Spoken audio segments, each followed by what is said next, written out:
All right, we are recording. Good afternoon, everyone. This is Peter Smallage. I'm the New York State Extension Forester at Cornell University and host of the Forest Connect webinar series. Many of you have been here before, and some of you are new, and everybody is welcome. We are joined today by Paul Catanzaro. Paul's a friend and a colleague, extension forester from the University of Massachusetts, and a um, long contributor to the webinar series. As Paul starts, I'm gonna go back and figure out when he gave his first webinar. We're approaching the 20-year mark on the webinar series. So Paul's been part of that. He's always done a great job, always has great content and great delivery.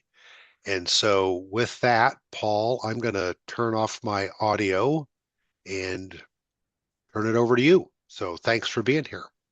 Thank you, Peter. I appreciate it. And thanks everyone for taking the time out of your busy days to join us here at this webinar, Tending Your Forest. This is exciting for me. This is a project that I've been working on for a couple of years with my co-author, Tony D'Amato. Actually, that's not true. I guess we've been working on this for almost 20 years in the sense that we've been writing together, he and I, various publications over the last 20 years, but had this opportunity to put it all together, to connect some dots, to try to expand on some of the ideas that and conversations and ideas that we've been having over the last 20 years. And so that's come to fruition in this book. So I'm pleased that you're able to join. I'm excited to share what we've been up to. And I guess what I'm going to do today is, it's hard to give a presentation on a whole book in one 45-minute webinar. So what I've decided to do is sort of give you some context,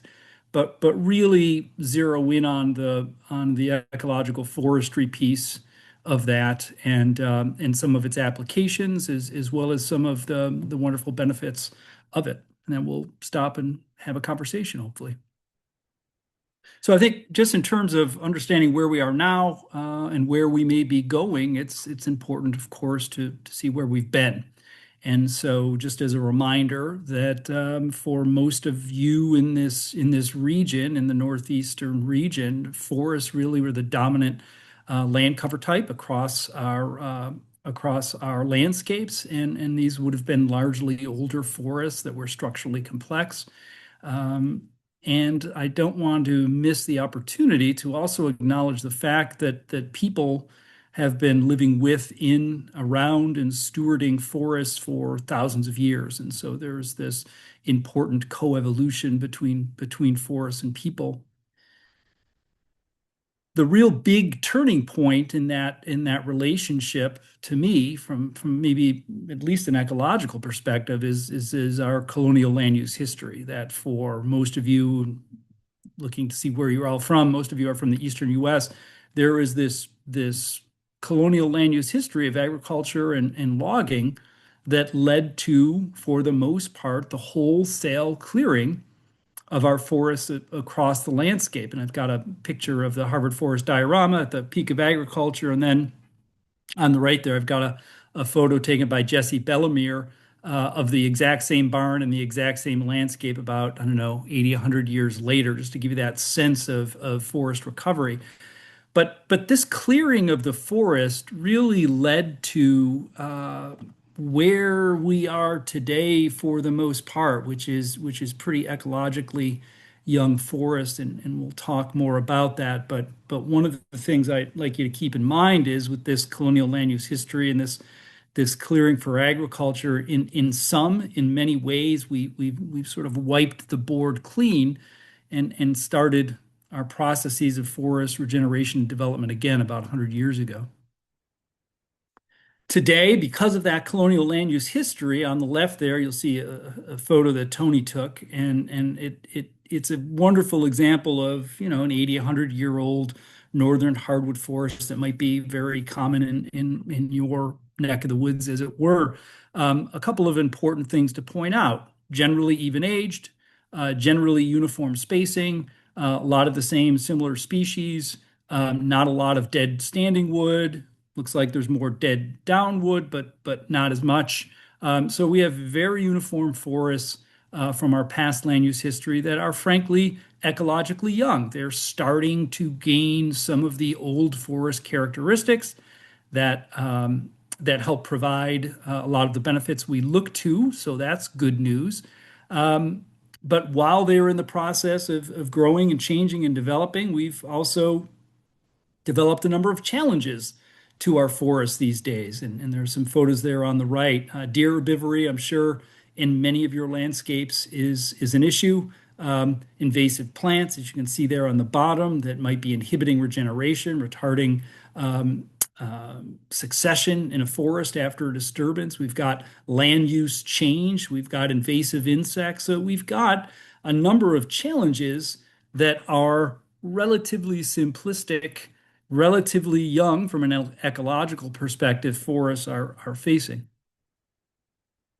We expect a lot from our forests. They give us quite a bit. There are benefits to our forests that extend through all stages of forest development. And again, I think this is logical but important to point out that our forests change in time. They change in structure, size of trees, distribution of trees, number of vertical and horizontal layers of trees, and they change in species composition. There are benefits that extend through all stages of our forest development. In other words, all stages of our forest development are good for water quality. They all help mitigate climate change.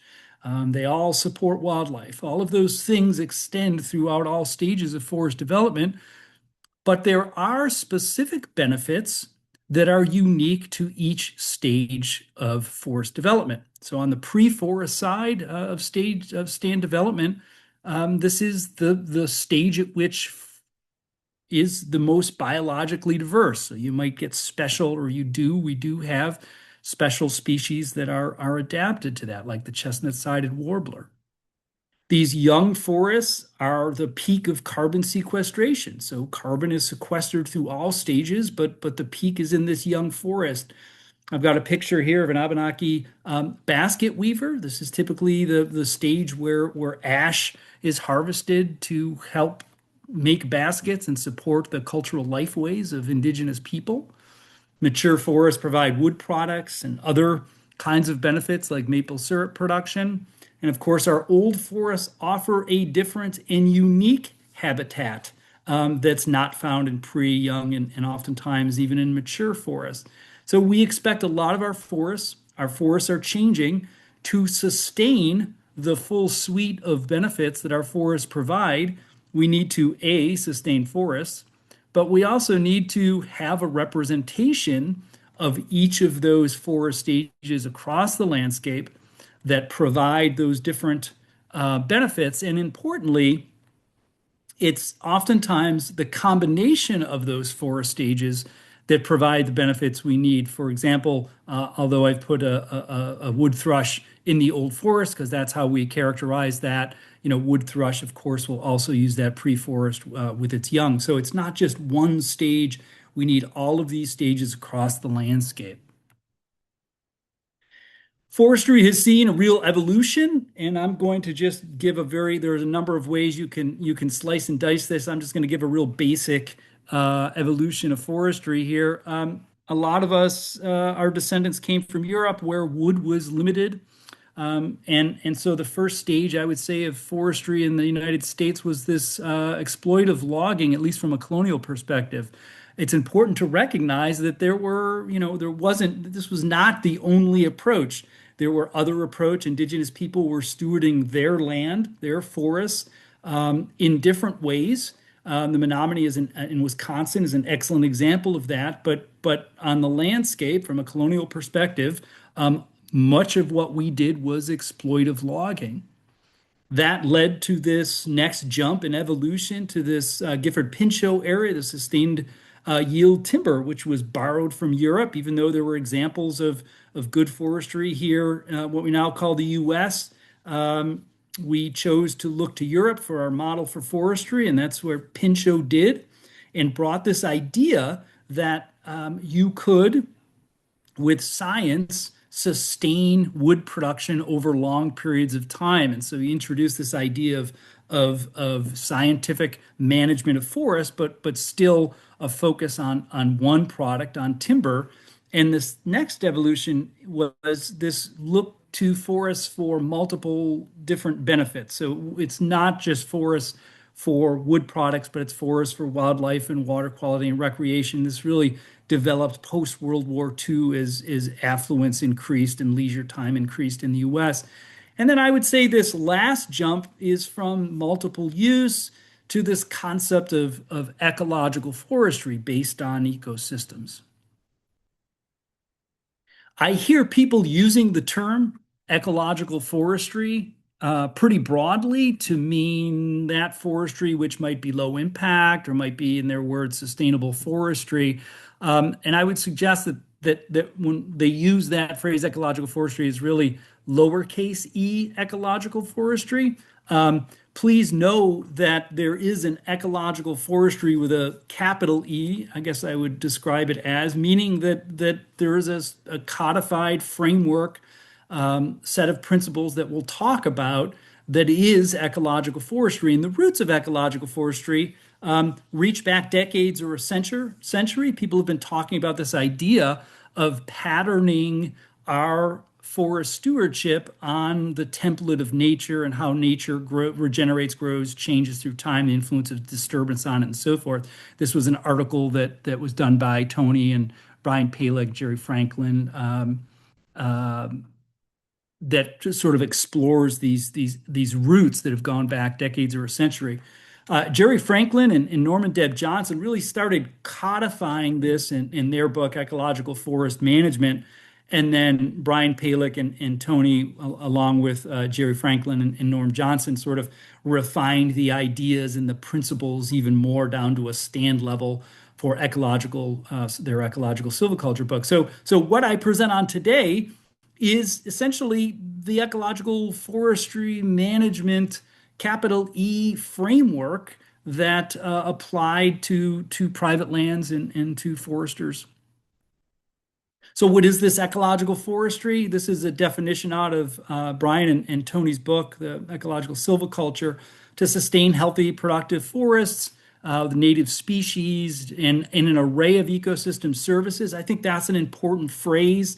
Rather than focusing stewardship on a particular product, for example, timber, ecological forestry seeks to sustain, restore all components of the forest so that it's not emphasizing one particular element, but all of the parts and all of the functionality, bringing them closer in structure and function and composition to healthy natural forests in all stages of successional development. And as we talked about a few slides ago, the reasons for that. So that's the definition, and we'll break that down in a few slides. I will say that although Tony and I have been writing publications, outreach publications together for almost 20 years, one of the things that this book gave us a chance to do is expand our ideas, connect the dots in between the publications, so to speak, and talk about relationships or things we think are important that frankly you can't put in a peer-reviewed journal. It's not data. And one of those things that we sort of weave through because we think it's critically important is that forest conservation it's more than the nuts and bolts of how forests work. And yes, we focus a lot of our time, energy, and work and outreach on helping people understand that and what some of the stewardship strategies are. I would suggest, or we would suggest, it's also about our relationship to forests and to one another. And so one of the things, and this is not a new idea as well, right? This is the quote, a famous quote from Aldo Leopold talking about this idea of a land ethic, that our relationship with the land needs to develop this land ethic. And it wasn't just Leopold who talked about this. Of course, Robin Wall Kimmerer's very popular book, Braiding Sweetgrass, does a fabulous job of describing this well, this idea of reciprocity, of giving back. to forests. There's a wonderful chapter on the honorable harvest. So whether it's Leopold that you hear resonating, or whether it's Robin Wall Kimmerer, or it's someone else, I think the message here is that there's more to forestry, to silviculture, than growing trees like crops. That embedded in that, in terms of conservation, is a relationship of reciprocity, a relationship to be developed. And as we move through this presentation, and I get to some of the nuts and bolts and the specifics of ecological forestry, I hope and you're starting to consider, if and how these strategies fit into your stewardship. I would encourage you to think about those questions in regard to this framework, the relationship, that this land ethic and this sense of reciprocity. So the nuts and bolts, the principles of ecological forestry, and there are four, and I'm going to step through those. So when we think about forest development, think about the stages of forest, and as I said, forests change through time, and in ecology, there are other ways to classify this. Different models have talked about forest stand development, but in the ecological forestry terminology, there are these four stages: pre-forest, young forest, mature, and old forest, that change through time after a large disturbance. There is pre-forest that moves into young forest to mature and old. The point I want to make with this slide and the next one, in terms of the first principle of ecological forestry, is continuity. That there are elements of the forest that are sustained in forest development through time. So, for example, this snag becomes downwood later. This younger tree becomes the old tree later. That old tree then becomes the snag a couple hundred years later. So that there are these elements, these threads that are carried through the forest as it develops. And those threads give that forest unique characteristics, and it brings forward older characteristics that may not be present in a current stand, particularly if it's young and has experienced some sort of disturbance. Let me reinforce that. So the two real change agents from a natural ecological sense in a forest are stand development, which we just talked about, and also disturbance. And those disturbances happen at a variety of scales and a variety of time periods. But one of the important elements of these disturbances that I want you to hang on to is this sense of continuity, that there are biological legacies that are retained on the site after disturbance. So you may have heard the phrase stand replacing disturbance, but the reality is that there is very rarely, exceptionally rarely, a true stand replacing disturbance. There are always elements of that forest that are left, that are carried through to the next phase of that forest. It might be regeneration, advanced regeneration. It might be trees that are hurricane missed. And this is a picture of the 1938 hurricane, which was one of the big ones, the last big one to hit New England. You can see there are trees still standing. The photo on the right is a tornado that came through central Massachusetts. You can see, especially in the background on the hill, there was a skip pattern to the tornado, and not every tree was blown down. These biological legacies are a real hallmark of disturbance and are important for establishing the next forest and moving the next forest forward. They are unique characteristics of the older phase of the forest that are moved into the new phase of the forest, that help the new forest, I guess, if you will, regenerate, whether it be releasing advanced regeneration, starting seeds from the seed bank, whether it be increased pulses of downwoody debris that serve as nurse logs for birch trees and hemlock trees. Whatever it is, the take home from this slide is that forest disturbances create biological legacies. Not everything, disappears. It's not like that picture of the colonial land use history where someone essentially created a pasture and got rid of almost everything. There are biological legacies in the forest, and that's a part of this idea of continuity that the first ecological principle speaks to.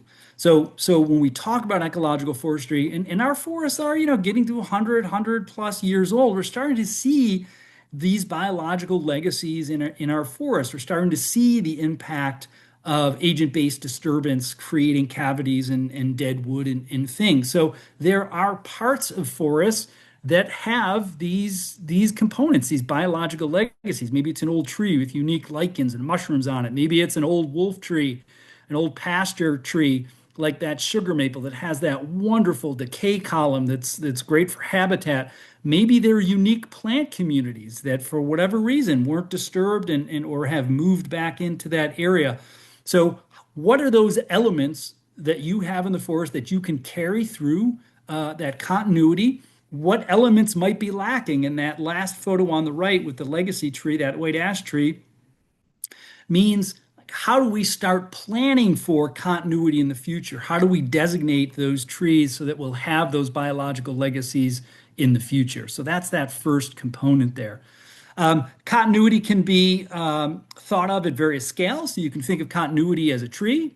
You can think about continuity as a patch or a patch reserve. I love that photo. You can see that that patch reserve of hemlock is creating a totally different environmental condition in that forest than the harvest beyond it, which has done a phenomenal job actually regenerating black cherry. But they're different. It's a relic. It's a remnant of that old forest embedded in that newly regenerated forest that gives different environmental conditions and different habitat.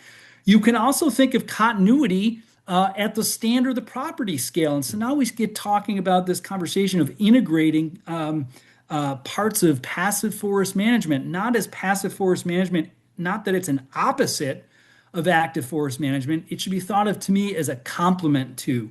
All right, so parts of our landscape, whether it be the tree, patch, stand, or property, that help provide this old forest habitat, this continuity within our landscapes. One of the things we talk about in the book is not just the ecological implications of these four principles, but also the social implications.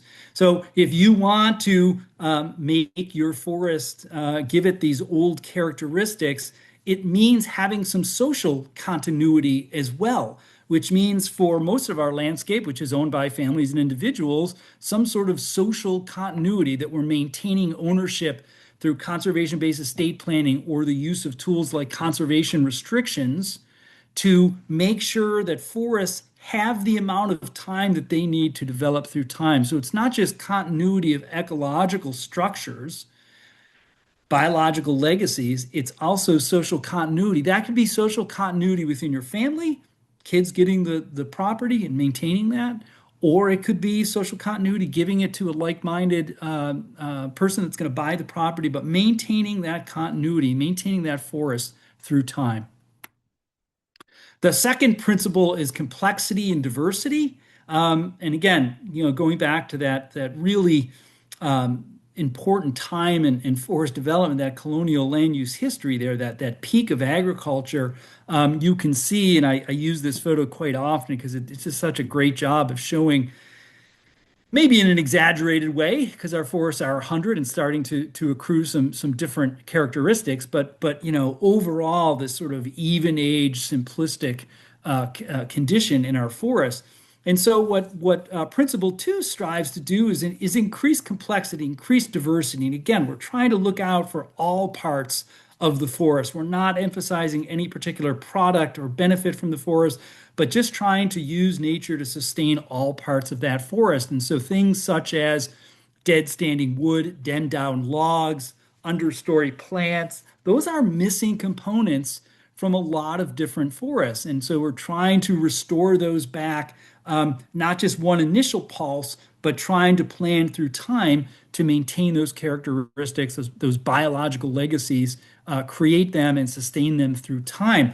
Also, when we talk about complexity, we want to look at vertical diversity. We want to make sure there are understory plants, and we've got some understory trees and mid strata, and we've got some different layers in there within the forest. That vertical diversity will be important not only for habitat, as we'll talk about, and resilience, but it mimics how we would see forests naturally growing in complexity through time.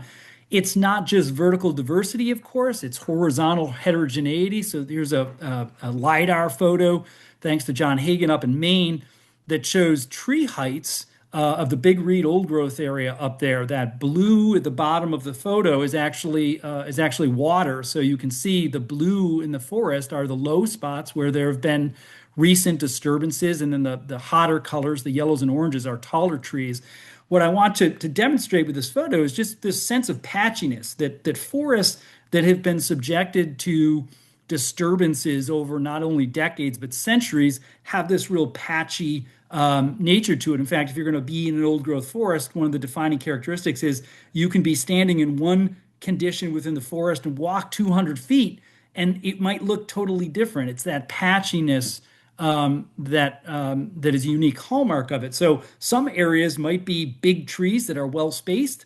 Some areas in there might be patches where there was a recent disturbance, and there's lots of saplings, really tightly packed in there. And then, of course, in between there might be some trees that are sort of evenly spaced. So there's a heterogeneity across that. So when we think about complexity and diversity, we're thinking about restoring those structural elements and looking at ways we can diversify the way they lay out. That complexity and diversity should extend, of course, beyond the property scale, the stand scale, the property scale, to the landscape scale. So as we talked about, and I showed in the definition of ecological forestry, we want age class diversity across that landscape. We want some older forests. Maybe that's where passive forest management comes in, or some active restoring old growth characteristic techniques. We also want pre-forest in there, and we want the young and we want the mature forest. So how do we think about this at a landscape level to provide complexity and diversity at that landscape level? Of course, that's complexity and diversity is not just structural, but it's also species diversity. And I tried to find a photo of a fall day to show just the different. We're blessed to have all these different species of trees within our forest, and identifying those and carrying a diversity of species through our forest phases is important. That diversity is important. Of course, it means a greater focus on non-commercial species, but in a greater allocation of growing space to that. But if the idea is to replicate natural processes and patterns, if the focus is not on a single product, i.e., maybe timber, maybe carbon, but the full range of benefits, then we need a diversity of trees within there. The other part of this diversity I would suggest that is becoming more and more important is just ensuring that we've got that young age class within our forest. Feels like we're really struggling with challenges to regenerating our forests, and a part of making sure there's complexity and diversity in forests in the future is making sure that we've got different regeneration pathways. We've got different environmental conditions within our stand, property, and landscape scales. Some conditions that are good for shade intolerant, mid tolerant, shade tolerant. That we've got conditions in species that regenerate well through seed and regenerate well asexually. We want all the different kinds of environmental conditions and species in our forest to help with those regeneration pathways to sustain forests through time. And of course, at the landscape level, we want that complexity of diversity, different age classes, different species that can help with that resilience and habitat. The third principle here is human time versus forest time.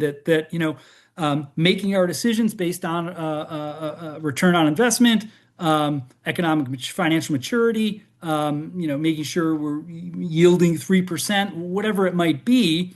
Although there are good reasons for doing that, the reality is the characteristics, the components, the cogs in the wheels that we're missing from our forests often take far longer time frames than those decision points, those time limits allow. So this gets to this idea of retention, retaining some trees, some patches, some stands, some properties to allow those kinds of characteristics to develop. Because if at every regeneration harvest, whether it be every 60, 80, 120 years, you're wiping the slate clean, you don't get large diameters. You don't get the development of tertiary bark. You don't get these unique crown architectures from being subjected to centuries of ice storms. You don't get, dead wood development in scales. So this timing piece just allows for us wholesale or in part to develop these kinds of structures and characteristics. And then the fourth component of our principle of ecological forestry is context, particularly here in the Northeast, Eastern US, where we've got these highly parcelized landscapes. We've got these oftentimes anchor points of public land, state forest, national forest, or big conservation land. But the matrix is often forested and it's most often owned by family forest owners in small parcels. And I love that illustration on the right that was done for us a number of years ago. Just every parcel sort of fits in there like a puzzle piece. And when we think about the forest benefits that we seek to sustain and derive from our forests, they operate at scales larger than the average parcel size, right? Or even large parcels when we talk about watershed scales or habitat ranges. When you think about also the challenges also often operate at scales much larger than our parcels, whether it be invasive plants or insects, fire in certain parts of the country. So thinking about not making decisions just about the characteristics of the land, but how the land fits into the landscape, maybe what's missing from the landscape, how the land and the stewardship can contribute to that landscape is an important part. The Franklin and Johnson book, Ecological Forest Management, which I use, actually I'm using right now in my forest management class, has this wonderful concept of shades of green, that instead of focusing on forestry in a real binary way that seems to be how we talk about it over the last however many decades, cut everything, cut nothing, to rather think about it as shades of green, that there are a variety of intensities that ecological forestry can be implemented at. And imagine if we had these various shades of green across the landscape, and we talk about asynchrony in age classes or diversity of species, with everybody doing something a little bit different, but still incorporating some amount of ecological forestry. It helps sort of bring the landscape back together, helps provide those benefits and sustain those benefits through time using this idea of stages of green. As I mentioned, we've also woven in these social components. So as I mentioned, all of these or many of these landscapes, this matrix, are owned by private landowners. They're owned by people like you or people you work with or work for. And recognize that you, like your land is embedded within an ecological landscape, you are embedded within a social landscape. And so your neighbors have lots of knowledge and experience to offer you in terms of informing your decisions. Likewise, you have a growing amount of knowledge and experience to offer them. So increasing those connections helps you and helps them. And when you're planning at that landscape scale that we talked about being so important, these social connections are not just important for you and making good decisions for you and your family and your land, but also the landscape. Throughout the book, we've highlighted some case studies of folks across the region, from Maine to Minnesota to Missouri to Maryland and Virginia, that are just doing great stewardship on their land, that really help exemplify some of these ecological forestry principles. And so one of these case studies is Ed Newhauser, of course, from New York State, who's just doing great work, not only in terms of stewarding his land, but of pulling people together. They've got this firewood club where they invite friends and neighbors together, and they work for the day, helping to get each other their firewood supply, pulling neighbors together, which is in itself a fantastic story. But I love the fact that in order to be part of the firewood club, one has to make sure you're at breakfast together, enjoying some sausage and some pancakes, getting to know one another, creating those relationships, and then going out and working. Ed has also done an amazing job sharing his passion for creating wood products by gifting them as wedding gifts and so forth. So it's beyond the stewardship that he does on implements on his land. It's weaving in that social context, creating relationships with friends and neighbors and family, and using the forest to do that I think is so impressive. And I think that's Dr. Smallage there in the background doing the varsity lean on those boards. So those are the four principles of ecological forestry. One might say, so what's the difference between standard forest management and ecological forestry? And I think the first thing to point out is we have standard forest management to thank for millions of acres of sustainably managed forest across the eastern US. And in many ways, standard forest management serves as a foundation for ecological forestry. As I described in the beginning of the presentation, there's this evolution of forestry and forest thinking and our understanding of forests and how they operate. And we have this shift and change in conditions. We have climate change, we've got invasive insects.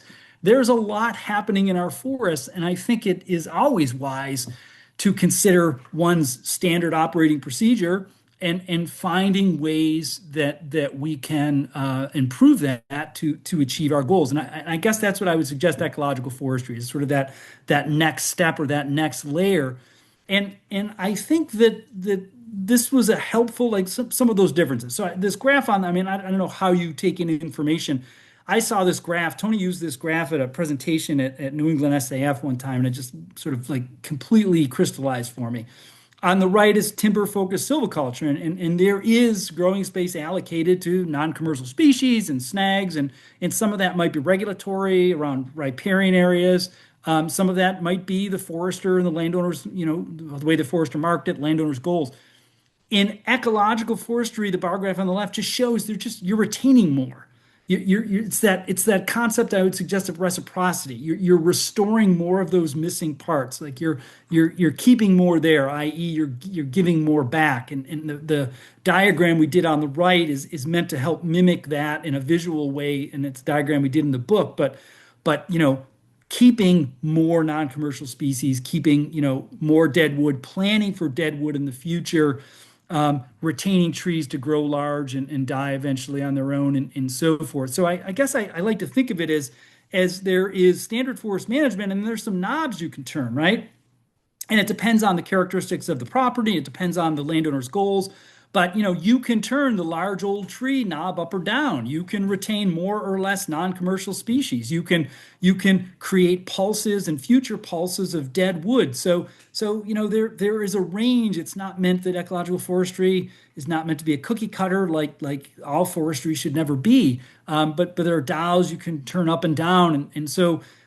Rather than think of it as a cookie cutter, I think of it as a cross intensity. So you can apply these principles at a variety of intensities depending on your goals. You can retain trees, you can create dead wood, you can create patch reserves and so forth. So here's just an example that I tried to mock up here. So this is an aerial view, and those are trees. If you can't tell, you might take a look in your forest and start identifying some of those characteristics. So those two trees there are older trees. They've got unique lichens on it and fungi on one on the left, and the one on the right, gosh, it took centuries probably to create that beautiful old cavity tree, the size of it, the room to have the cavity tree in there. So you can identify those areas. There might be areas within your forest where there was past disturbance and you've got some down dead wood. You've got some plant communities that either sustained through land use change in the past, or maybe they've recolonized, which happens oftentimes very slowly. So we see some trillium and some squirrel corn. We see some lichen on that tree bark. So maybe there are patches in your forest that have some of these conditions. maybe that's a shagbark hickory tree. Maybe there are some non-commercial, some unique species in there. And again, in terms of planning for the future, which trees might you want to designate as legacy trees to be kept there to grow old and to die? So if you start identifying some of those characteristics in terms of different intensities, you could, in each one of those dots, I made sure, is sustained after this harvest. So this post-treatment is more of a like a single tree, maybe group selection kind of harvest there for favoring more shade tolerant trees, but you've sustained those elements, or likewise, they're the same elements that are sustained, but obviously much more sunlight, favoring more mid-tolerant, intermediate tolerant kinds of trees. So the point being, I think oftentimes when people talk about restoring old growth structure or old growth and this kind of thing, the focus for very good reason are on the structural elements. However, I think it's very important, particularly in the light of things like climate change, invasive insects and things, that we balance our structural goals with our species composition goals. And so depending on what you're looking for from your goals, you can apply this in various intensities. I love this quote by M. Cat Anderson, her book Tending the Wild. To both use and conserve nature requires complex knowledge and practices, far more complex than leaving nature alone. And it's not meant to be a slight on leaving nature alone. And I talked about the importance of continuity and integrating passive forest management at various scales. But there is something, to me, we would suggest in the book, that about engaging with getting to know, creating a relationship with your forest by practicing ecological forestry. And again, we specifically chose that word because practice doesn't mean perfect, right? If you were perfect, you wouldn't need to practice. It means trying, it means engaging, it means learning, it means gaining experience and gaining wisdom through time about how you engage with the forest, what happened, what you might do differently through time. And I'll provide the spoiler alert right now. We're not going to get it right all the time. And so if the hesitation, and I've run into lots of landowners that seemed hesitant about this, or they seemed stymied by the prospect of not getting it right. I think if we're operating within ecological boundaries and not pushing the system, that's okay. I think there's something to be said for, like all relationships, for going out, practicing, engaging, creating the relationship, learning from that. Relationships aren't perfect. I'm fond of telling the story that I was told when I was an intern. I was about to get married, and the forester I was having lunch with said that people will tell you marriage is 50-50, and he suggested it was more like 60-40, because if you think you're doing 60% of the work, you're probably doing more like 50. Marriage happens not at the ceremony, it happens on the day-to-day routine. Who's doing the cooking? How are you raising the kids? It takes work on a day-to-day basis, and that takes practice to create and sustain that relationship. So I have a couple of slides here just to help demonstrate the opportunities through practicing ecological forest management, what that might mean for some common landowner goals. So when we talk about things like continuity, the advantage for diversifying wildlife and biodiversity is that you're retaining some of those older structures that may take decades to reproduce, like things like mass trees, for example. You're identifying, protecting unique habitats. You're creating complexity and diversity in the forest. Those are what we would say are niche-rich environments. Wildlife typically partition off the forest. So not all of them feed at the canopy, not all of them feed at the ground, some feed on the bole. So the more niche-rich environment you may have, the more habitats, the more species you have, the greater diversity of, the more tree species you have, the greater diversity of wildlife species, fungal species, and so forth. You'll be able to support. Being able to give it enough time will help create those snags and down logs, those understory plant communities, and help create diverse forest stages by creating different age classes out there that can support wildlife. From a climate change perspective, there is a disproportionate amount of carbon in that above ground pool that are stored in those large trees. So retaining some of these older trees, these larger trees will certainly help with storage. When we talk about carbon packing, what we're talking about is putting lots of trees, lots of green in small spaces. And that is, that's what complexity is about. So it's creating more carbon rich, carbon packed kinds of forests in there. It also means increasing that dead wood pool, that carbon pool in which carbon is stored in. You're giving more time for that forest to sequester and grow and store carbon. And from a landscape perspective, if we're applying those principles of ecological forestry, we've got more resilient carbon out on that landscape, which means we're not going to just store it now, but when there are large disturbances, hopefully we'll retain more because of that diversity and that resilience.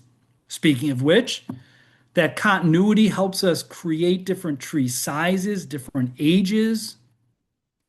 Again, with the complexity, providing more, the dead wood increasing substrates for tree regeneration, that timing helping to differentiate tree sizes and ages and structure. And as I just mentioned, helping to reduce risk across the landscape by having that complexity and that diversity. This isn't, the intent of this is to in part produce a benefit. Excuse me. The goal of ecological is to sustain all benefits, including wood production. And I think there is a growing, maybe it's always been there, but a growing philosophy of letting others produce our wood for us. And so there is a piece called The Illusion of Preservation that seeks to address that philosophy of getting our wood or having others do it for us. And so I think there's a real analogy to be drawn between Victory Gardens in the old World War II days and us. I think there is an importance to growing our own or growing more of the wood that we produce and growing it responsibly, doing it honorably, the honorable harvest, and using that as a tool to help create these structural attributes and species composition. So I think there are real advantages when you're focusing on retention. It can help create those desired future conditions. Promoting diverse species helps promote diverse wood products. Extending the time can help move trees to higher financial value. And diversifying forest stages can help ensure a stable wood flow across those landscapes. So just two more, I think, or two or three more slides just to finish up here. So if this is something that you're interested in practicing, I guess a couple of thoughts occur to me. What are the characteristics of your forest that can be carried forward? What are those unique tree species or those unique biological legacies? What characteristics are you missing that can be created through time? Maybe you don't have as much down wood or as many snags. Those would be very common. Maybe there are plant communities. Maybe there are no large trees. So how do you not just plan for now or what you have now, but how do you start planning for the future to ensure that? Considering the role that your land plays in the landscape, considering of your options, how it fits into your goal. This isn't meant to be cookie cutter. It's meant to achieve your goals while also sustaining forests and forest benefits through time. And I don't want to let go of that social piece. Who are you going to invite to your local potluck? What neighbors are you having over? Who can you get together in your community or communities that can help increase that social capital, that can help tie together those ecological and social benefits? We have throughout the book a number of field work boxes that help landowners get out and start applying some of these concepts. So final thoughts. We depend more and more on our forests, and we're asking it to produce more and more. When I went to university, we weren't talking about carbon. So what is the next product that we'll need in addition to critical life-sustaining products like wood products and biodiversity and water? We are really at a critical juncture in terms of the pressure we're putting on our forests, the challenges they play. You play a foundational role in helping address that as a landowner or someone that works with landowners. I would suggest that moving us through these challenges is going to take something more than business as usual, and that ecological forestry isn't just one strategy, but it's flexible, it's scalable, like I hope I demonstrated, to fit your goals, to fit the characteristics of your property, hopefully to complement your landscape. And I think if there's one piece of advice, yes, Tony and I are academics, but we also hopefully do a lot of work out in the community as well with landowners and foresters and things. And we have to, in a more tight and intentional way, I would suggest, start weaving together this idea of the relationship we're creating with our forests and one another's with the knowledge we have of the how forests work and grow and our stewardship strategies. So I think if there's one piece of advice I would give a landowner is to focus on the relationship between you and your forest, you and your neighbor, you and your forester, and good things will happen. So I appreciate your time. The book releases March 17th, wherever you buy books, and it can be pre-ordered now. And thank everyone for taking the time to be here. And I hope there's enough time to answer a couple of questions. Yes, Pete? Yes, indeed, Paul. Plenty of time. Great presentation. So this is you just saw Paul demonstrate why he's a popular presenter at Forest Connect. He was, and I went back and I checked. You gave the fifth webinar. It was Come on. January of 2008. So Wow. I love it. anyway, When do I get my yeah. t-shirt? Uh, you haven't gotten it yet? I It's in got the it. mail. It's in the mail. It's in the mail. So, several questions. I don't know, Paul, if you want to scroll around. I mean, so what happens is like you know how this works, right? Yeah, You yeah, start yeah. answering one and somebody types one in and then the whole screen shifts on you. So, if you want me to read them, you can read them Yeah, yeah. either Do way. do you mind just pitching them to That's me? fine. That No, that's that would fine. be That's fine. helpful. Thank you. So if you all have questions, this is a good time to type them in and we'll work through all those. I wanted to start, I had two things cross my mind. One, like you were talking about landscape complexity, I'm looking down because I wrote it on a little note so I'd remember it. Um, and I fully agree with the concept, the objective for that. How much of that just happens organically, especially in the Northeast, when we have a lot of our, Massachusetts, a lot of New York, we've got average parcel sizes, whatever it might be, 10 acres, 30 acres, and you have, you know, 30 landowners all doing their own thing. How much of that complexity just happens naturally?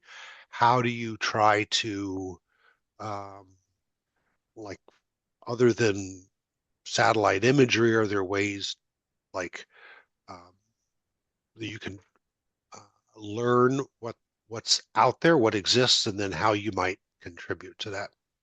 Yeah, I had a professor say to me one time that no one owns enough of it to mess it up. And so, so there's some, I guess, solace in that. And I just lectured on this an hour ago and had the same conversation with the class. There is, I think, built just automatically within our ownership pattern some amount of diversity. However, I think an intentional approach to to obtain, sustain goals will give us a whole, more of a whole greater than the sum of its parts. And I think that's what we're looking for. I think we're looking for something that provides a synergy that's greater than everybody doing their own things. And it doesn't have to be communism, right? And foresters often do this, I think, whether you're looking at aerial photographs, LiDAR is becoming a bigger tool. I think most consultants or many have turned to GIS and looking at things like there are models now for things like connectivity or just looking at where the big green blocks are. What are you adding to it? How much pre-forest is there in your landscape? Do you know of landowners that are intentionally not doing anything, like a mass Audubon, or maybe it's a Adirondack Park Reserve or something that you can either complement and add to, or maybe diversify in your landscape? So I think there is a whole greater than the sum of its parts that we can obtain through more intentionality. I think there's also benefit for the landowner because I think in doing that, if so, for example, if wildlife habitat is an important goal, complementing the landscape might provide everybody more wildlife habitat. So I think there's a benefit, and I think the benefit of these spatial tools only increases that. The last thing I'll say about that is this social piece, and yes, I'm going to keep banging on it. I think increasing social capital, whether it be pancake breakfast, a woods walk, a beer with a neighbor, a bonfire, an invasive pool, whatever it is, and I know it can be uncomfortable, but the more social capital, the more social network there is, the greater advantage to the landowner because that's more access to information, and the greater the opportunities is to obtain that whole greater than the sum of its parts. Okay, perfect. All right, so I'm going to read through the questions. Before I do that, I want to give a shout out. I saw at least three of my students, Carly, Eric, and Jesse, were connected. So the Yay, backdrop for Carly, that, Eric, and Jesse. All right. we're using Paul's book as part of the class that I'm teaching, so they were participating.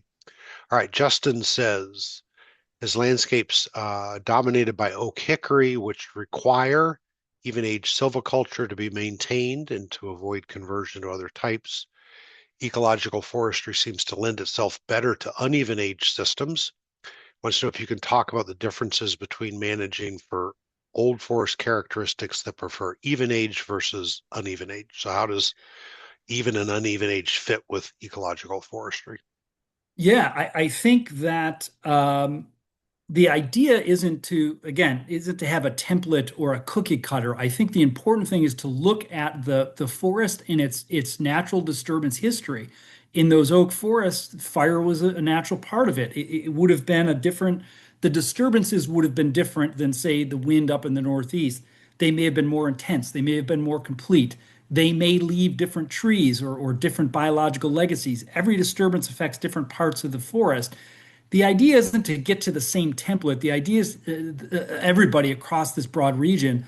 I would suggest the idea is to learn from the archetype ecosystem that you're in and mimic that. So, what would have been the biological legacies in those fire-driven systems? What is the intensity? What's the frequency of those disturbances? And apply that. That's why I put that slide of intensities. You can regenerate early successional species, do it in fire-driven ecosystems, use the template, use the archetype, but think about the principles. What are you leaving? How do you create continuity? Maybe it's, patches of burning here and there, and one gets burned every 3 years, and the other one hasn't been burned in 4 years, and one just got burned. I would hope the idea is the same, but it's applied differently in different ecosystems with different disturbances and species for sure.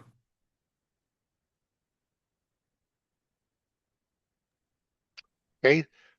James points out that in much of the Northeast, deer are destroying forest regeneration. There's no effective plan in place to deal with this problem.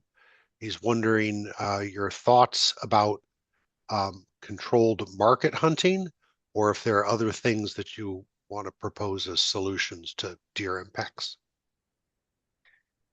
Well, I'll let Pete answer that, but I would just say, because that's obviously an area Pete's been very involved in helping to develop a working solution. I would say that so the short answer is I don't have a silver bullet. Gosh, I wish I did. The longer answer is, I've heard people talk about the variety of stages across the landscape helping. So if you have some of these pre-forest areas, maybe they take some pressure off of some of these older maturing forests. That's one thought.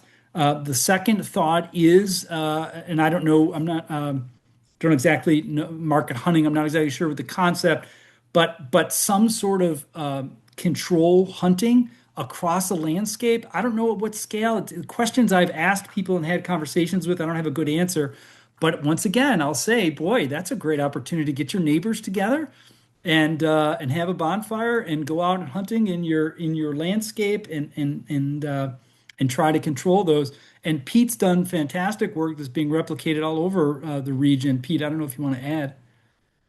So I did put a link in there to Oh, slash walls, and some other people put some other links in there. So I just call the participants' attention to that. It was at the 12:32 mark or something like that. So I mean, this is deer are like trying to find there's like you've said there's no cookie cutter. There's no with deer solutions. There's no cookie cutter. It all depends upon a lot of different factors. We've had I'll guess a dozen at least webinars dealing with addressing deer. So people can go to the YouTube channel and just for Forest Connect and then just type in deer and you'll find something. So Peter, just one quick story. The trustees of reservations here in Massachusetts put in a slash wall, I guess a year or so ago, and I was up doing some field work and stopped in to see it. And I walked into the slash wall area. They have a gate, and so anyway, I walked in there, and I had this exhale moment where I thought, "Oh my gosh, this is what it should look like." I think we've lost perspective of what a quote healthy, quote normal regenerating forest is, and it was just wonderful to be in that diversity and number of seedlings, saplings. So yeah, it's an important, huge yeah, I had that same feeling. I mean, I don't want to deflect, but like I walked in there and I thought, oh no, for the last whatever 30 years of my career, I haven't realized the context that I've been working within the impact of deer. And this is what it's supposed to look like. So the new standard. Yeah. anyway, so Nathan wants to know, is girdling an appropriate method for accelerating snags?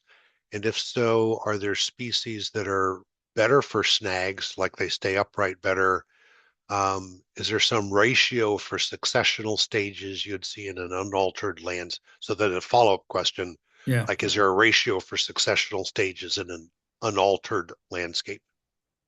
So two parts to the question. The first part is you can use girdling to create snags, and that's something that we included in our first publication, Restoring Old Growth Characteristics, which is what I presented on almost 20 years ago.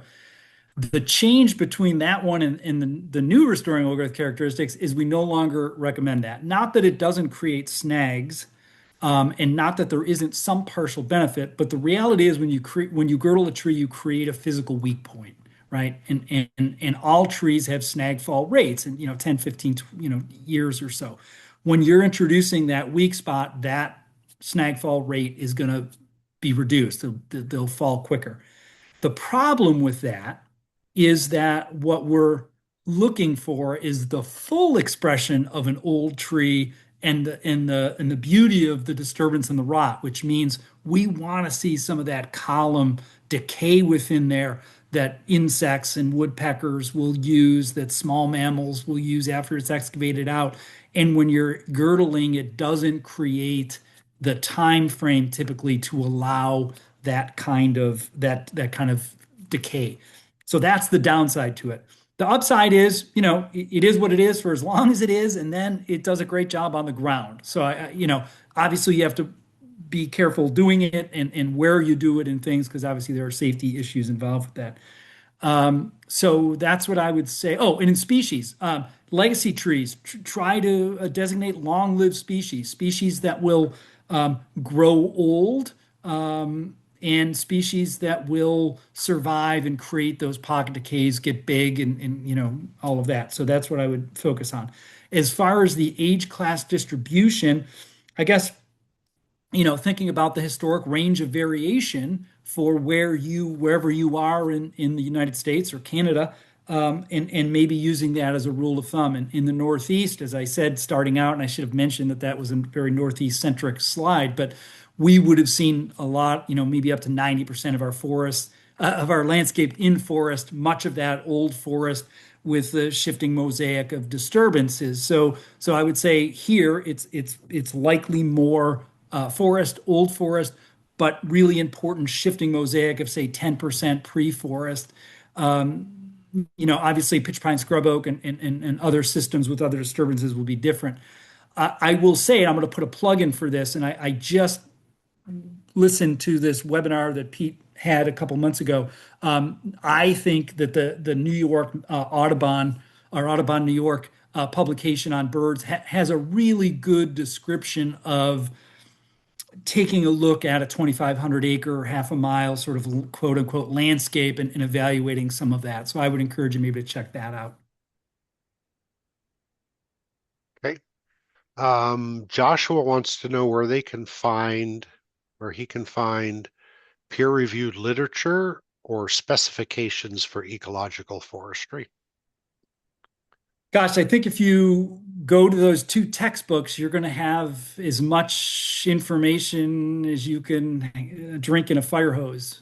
So as I said, it was, this idea is been something that's been brewing around. Harvard Forest was, one of the first places, Fisher, to start thinking about that, or maybe the first one maybe to put in the literature. Indigenous peoples have been thinking about this kind of thing for even longer, but it sort of took time for it to percolate.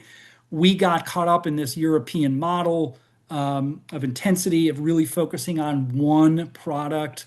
And then over time, it sort of has codified itself in those texts, and now I think it's starting to disperse. So if you're looking for those scientific foundations, I guess I would point you to those two textbooks. Okay.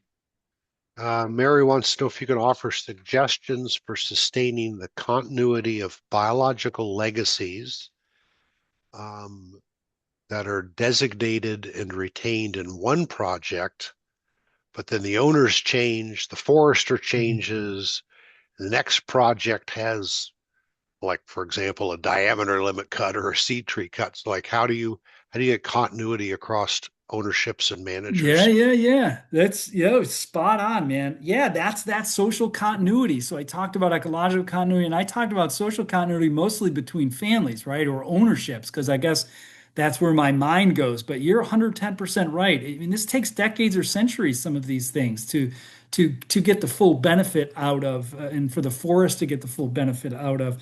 So I don't have a good answer other than things like communication, documentation, um, continuity between foresters, hopefully, on public lands. Maybe it might be easier to do by leaving notes in databases and things and sort of getting that carried down. There might be ways to physically mark. Paint lasts some amount of time, but not too long. Maybe there's tagging, maybe there's signs. I do, yeah, it's a really important point. Mapping, designating it on maps, whether it be hand drawn or using a GPS, there are great apps that can allow you to do that. But trying to communicate that to your kids. Like this was the intention here. Or communicate it, make sure new owners know that.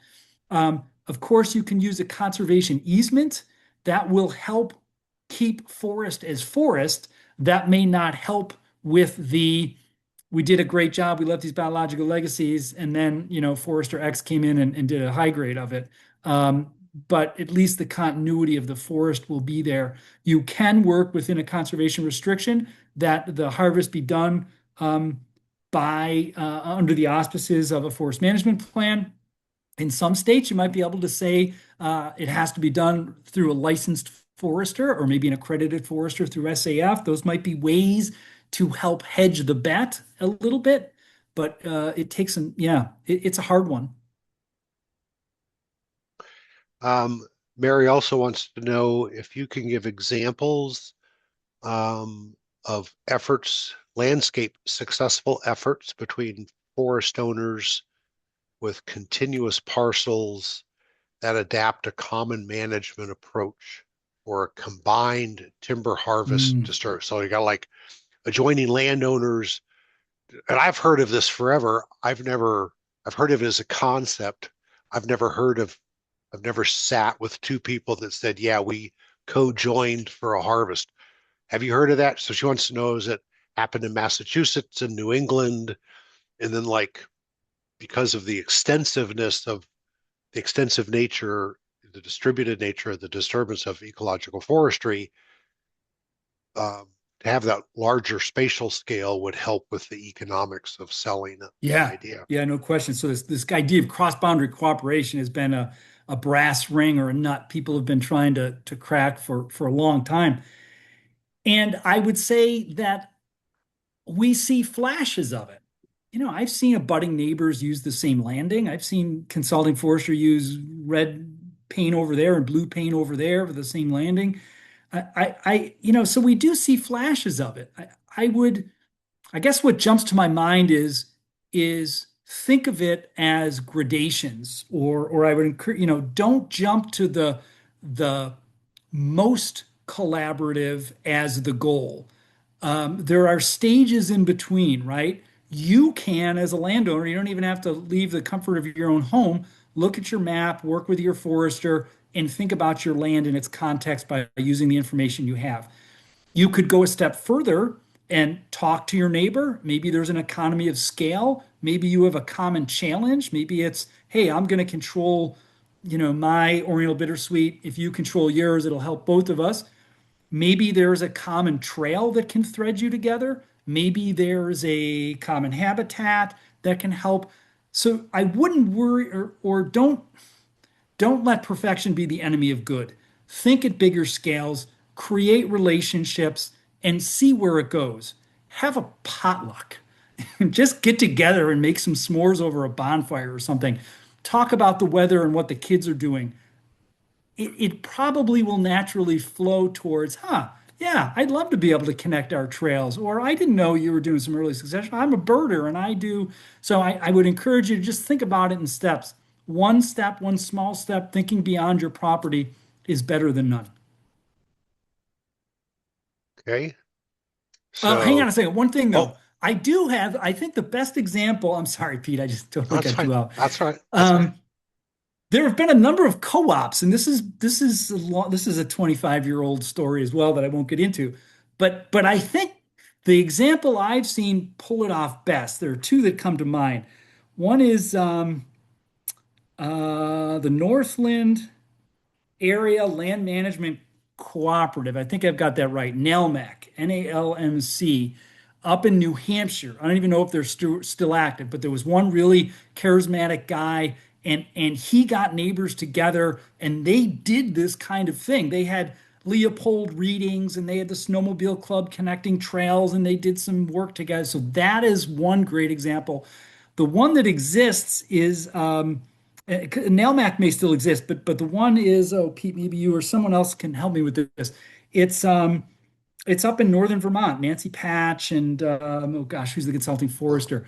They've been doing they sold carbon together, and I'm really embarrassed I can't think of the name of their effort. And they've been doing these neighborhood meetings, which I think is just spot on. Like if I had $1 million, that's exactly where I would put it. I would pay for people's time to get neighbors together in critical landscapes to look at this kind of thing. But there are some examples out there, and I'll think of this name while Pete asks the next question.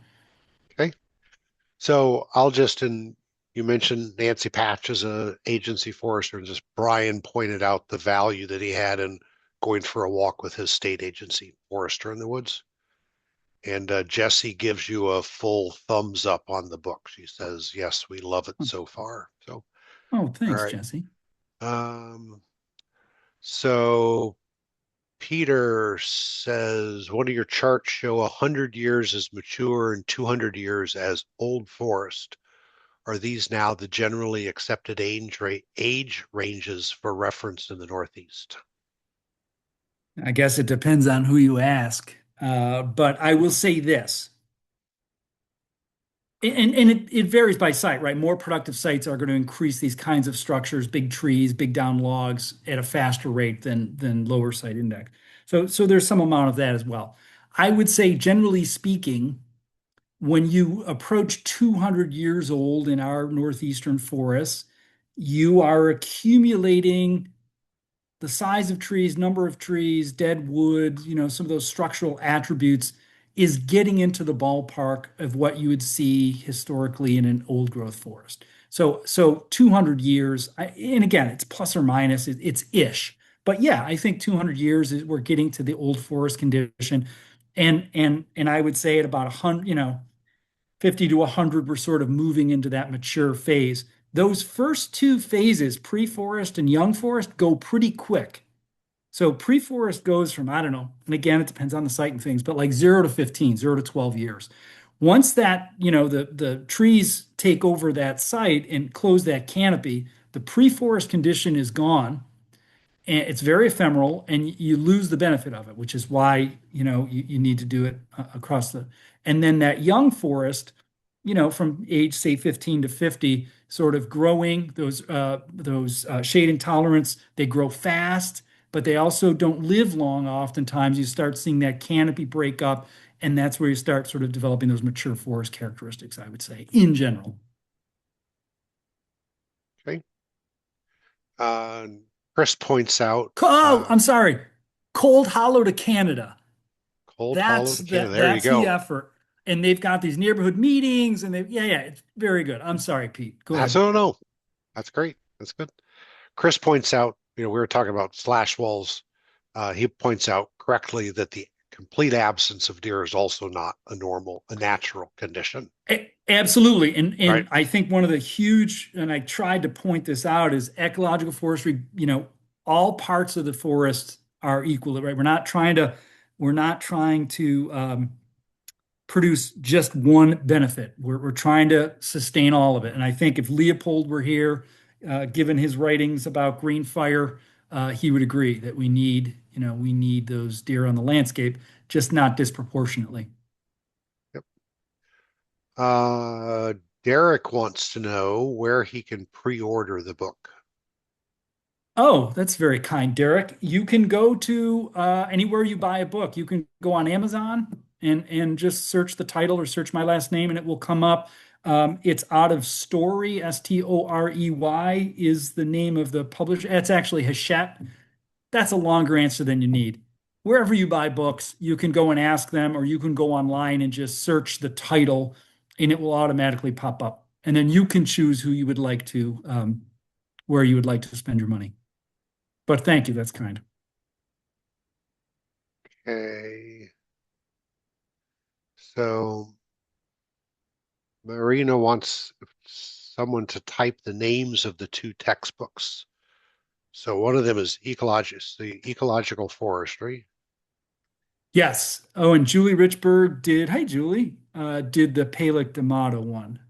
Okay, all right, good. Um, Cold yet Toby found. All right, so here I just got bounced around by.